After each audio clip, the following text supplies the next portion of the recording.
श्री शिवाय नमस्तुभ्यम हर हर महादेव। देखिए दोस्तों, हम सभी जानते हैं कि कल दिनांक 29 अप्रैल को सोमवार के दिन वैशाख मास के कृष्ण पक्ष की पंचमी तिथि का दिन है। तो देखिए, आज का ये पूरा ही वीडियो बहुत ही ज़्यादा खास होने वाला है, क्योंकि कल हमारे महादेव का सबसे प्रिय दिन यानी कि सोमवार का दिन है और साथ ही साथ इसी दिन है सोमवार की पंचमी तिथि। और सोमवार की जो पंचमी है वह भाग्य का उदय करती है। और इसी पंचमी की तिथि पर आपको हल्दी, शहद, घी और पीले चंदन से बहुत ही सुंदर से उपाय करने हैं। देखिए, यह जो पंचमी की तिथि आपके जीवन में सुख प्रदान करने वाली है, साथ ही साथ जीवन का जो अंधकार है उसे समाप्त करने वाली है और साथ ही साथ आपके जीवन में भाग्य का उदय करने वाली है।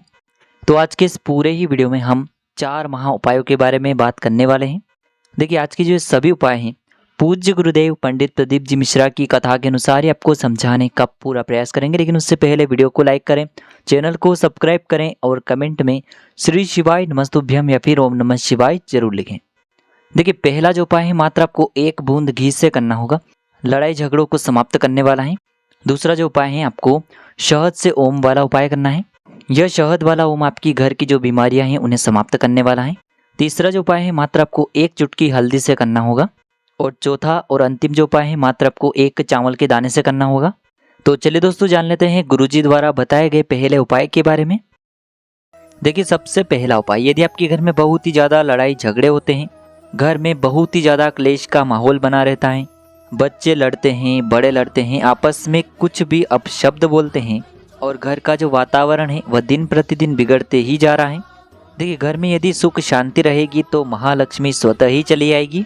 और घर का यदि वातावरण शुद्ध नहीं होता है तो घर में किसी भी देवी देवताओं का निवास नहीं होता है।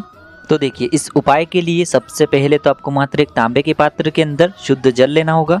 इसी के साथ में आपको मात्र 1 चम्मच घी लेना होगा। घी जो है आपको गौ माता का लेना है। अब देखिए, आपको भगवान शिव के मंदिर में पहुंचना है। देखिए, सबसे पहले तो आप जो घी लेकर के आए हैं उसे आपको अपने सीधे हाथ में लेना है और इस घी को आपको शिवलिंग पर माता अशोक सुंदरी वाले स्थान पर अच्छे से लेपन कर देना है।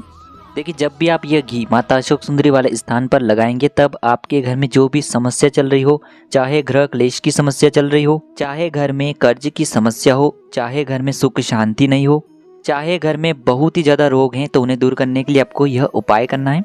और आपको कामना करते हुए ये जो घी का लेपन है माता अशोक सुंदरी वाले स्थान पर करना है। अब देखिए, थोड़ा सा घी आपको माता अशोक सुंदरी वाले स्थान पर से ही निकाल करके आप जिस पात्र में घी लेकर के आए थे उसी पात्र में आपको निकाल लेना है। अब दोस्तों, आप जो 1 लोटा जल लेकर के आए हैं, इस 1 लोटे जल को आपको भगवान शिव की शिवलिंग पर धीरे धीरे अर्पित कर देना है। श्री शिवाय नमस्तुभ्यम इस मंत्र का जाप करते हुए।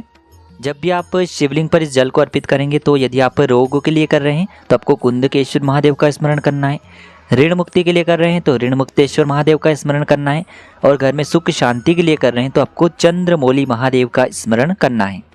अब देखिए, आपने जो उस पात्र के अंदर थोड़ा सा घी बचाया था, जो निकाला था, उस घी को आपको भगवान से प्रार्थना करके अपने घर लेकर के आ जाना है। महादेव से प्रार्थना करनी है कि यह मेरे घर के रोगों को दूर करेगा, यह मेरे घर के क्लेश को दूर करेगा और यह मेरे घर के कर्ज को दूर करेगा। ऐसी कामना करते हुए ये घी आपको महादेव से प्रार्थना करते हुए प्राप्त कर लेना है। अब देखिए, जैसे आप अपने घर पर इस घी को लेकर के आएंगे तो इस घी में आपको अपनी अनामिका उंगली को डुबाना है और अनामिका उंगली से आपको अपने मुख्य द्वार पर यानी कि मेन गेट पर एक बिंदी लगा देनी है इसी घी की। तो मात्र आपको एक बिंदी लगानी है। यदि आपके घर में किसी भी प्रकार का रोग होगा, किसी भी प्रकार का कर्ज है, किसी भी प्रकार का ग्रह क्लेश है तो वह दूर होगा। देखिए, यह उपाय पूज्य गुरुजी ने बोला है कि आपको साल में या तो 1 बार या फिर 2 बार करना है। तो आपको इस उपाय को इस साल के प्रथम दिन सोमवार के दिन करने से नहीं चूकना है। तो देखिए, अब हम जानते हैं दूसरे विशेष उपाय के बारे में। देखिए, यदि आपके घर में बहुत ही ज़्यादा रोग हैं, आपके घर के व्यक्ति बार बार बीमार पड़ जाते हैं, यानी कि घर में कोई ना कोई व्यक्ति बार बार बीमार पड़ जाता है, आपके घर में बीमारियां बहुत ही अधिक हैं, तो आपको यह उपाय करना चाहिए। तो देखिए, आपको मात्र थोड़ा सा शहद लेना है। इसी के साथ में आपको मात्र एक तांबे के पात्र के अंदर शुद्ध जल लेना होगा और इसी के साथ में आपको एक खाली पात्र भी लेना होगा। अब देखिए, आपको ये सभी सामग्रियां भगवान शिव के मंदिर में लेकर के पहुंच जाना है। देखिए, सबसे पहले तो ये जो खाली पात्र हैं इसे आपको भगवान शिव के मंदिर में पहुँचने के बाद जलाधारी के नीचे रख देना है। अब देखिए, आपके पास शहद है तो इस शहद को आपको अपने सीधे हाथ की चीटी उंगली की जो पास वाली उंगली होती है अनामिका उंगली, उसमें लेना है और शिवलिंग पर जो माता अशोक सुंदरी का स्थान होता है वहाँ पर आपको शहद से ओम का निर्माण कर देना है। अब देखिए आपके पास जो जल का पात्र है इसे आपको भगवान शिव की शिवलिंग पर अर्पित कर देना है। श्री शिवाय नमस्तुभ्यम इस मंत्र का जाप करते हुए जब भी आप ये जल अर्पित करेंगे तब आपको कुंदकेश्वर महादेव का मन में स्मरण करना है। अब देखिए जैसे ये जल शिवलिंग से होकर के जलाधारी की ओर बह करके आएगा तो इसे आपको उस खाली पात्र में थोड़ा सा जल लेना है और महादेव से आपको प्रार्थना करनी है कि यह जल मैं औषधि स्वरूप लेकर के जा रहा हूँ और हमारे घर में जो व्यक्ति बीमार हैं उनके रोग में उन्हें आराम मिले। इस प्रकार से कामना करते हुए ये जो जल है आपको औषधि स्वरूप प्राप्त कर लेना है और अपने घर लेकर के आ जाना है। अब देखिए इस जल का आचमन आपको घर के प्रत्येक सदस्य को करवाना है या फिर जो व्यक्ति बीमार है उसे तो आपको इस जल का आचमन करवाना ही है। देखिए जब भी आप इस जल का आचमन करवाएंगे तब आपको कुंदकेश्वर महादेव का स्मरण करते रहना है और कुंदकेश्वर महादेव से आपको प्रार्थना करनी है कि हमारे शरीर के जो ये रोग हैं ये सभी दूर हो जाएं। ऐसी कामना करते हुए इस जल का सेवन आपको उसे करवा देना है। अब दोस्तों हम जानते हैं तीसरे विशेष उपाय के बारे में। देखिए यदि आपको लगता है कि बार बार आपके जीवन में नज़र लग जाती है, घर का कोई भी सदस्य ढंग से बात नहीं करता है, घर का जो वातावरण है वह बिगड़ चुका है, तो देखिए यह उपाय आपको विशेषकर पंचमी की तिथि पर करना है। यह उपाय पंचमी की तिथि का सबसे सुंदर उपाय है। देखिए इस उपाय के लिए आपको मात्र एक गोल बाती का दीपक तैयार करना होगा।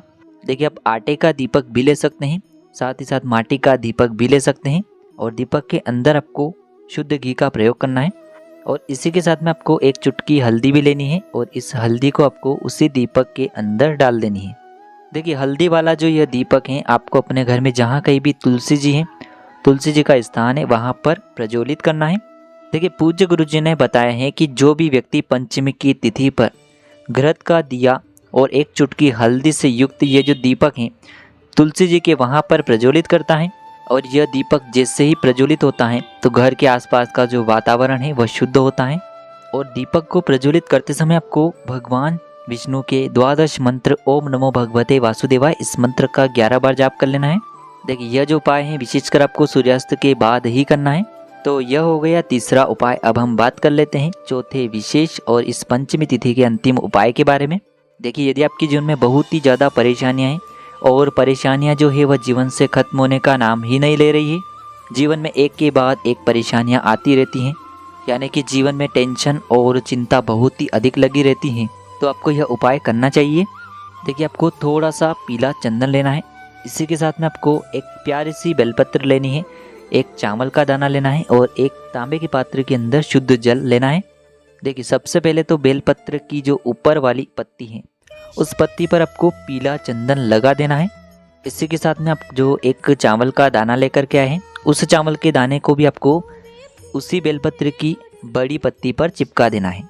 अब देखिए इस बेलपत्र को आपको महादेव के शिवलिंग पर समर्पित कर देना है। बेलपत्र को आपको उल्टा समर्पित करना है, यानी कि चिकनी साइड शिवलिंग से स्पर्श रहेगी, इसकी डंडी जलाधारी की ओर रहेगी। इस प्रकार से आपको बेलपत्र अर्पित कर देनी है और जो एक लोटा जल है उसे आपको चंद्रमौली महादेव का स्मरण करते हुए शिवलिंग पर धीरे धीरे अर्पित कर देना है।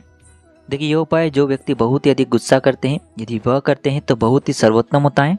देखिए जैसे ये जल शिवलिंग से होकर के जलाधारी की ओर बह करके आएगा तो इससे आपको रोकना है और इस जल को आपको अपने आँखों पर लगा लेना है चंद्रमौली महादेव का स्मरण करते हुए।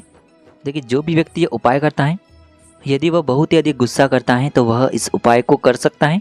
साथ ही साथ जो व्यक्ति बहुत अधिक तनाव में रहता है, चिंता में रहता है, तो वह व्यक्ति भी इस उपाय को कर सकते हैं। तो देखिए दोस्तों इस प्रकार से आज के इस वीडियो में हमने आपको कि सोमवार की पंचमी पर किए जाने वाले 4 बहुत ही चमत्कारी उपाय बताए हैं। जो भी आपके लिए उचित हैं, सरल हैं, उसे आप कर सकते हैं। यदि उपाय से जुड़ा किसी भी प्रकार का सवाल है तो कमेंट में पूछ लें। उपाय को करते समय किसी भी प्रकार की गलती न करें।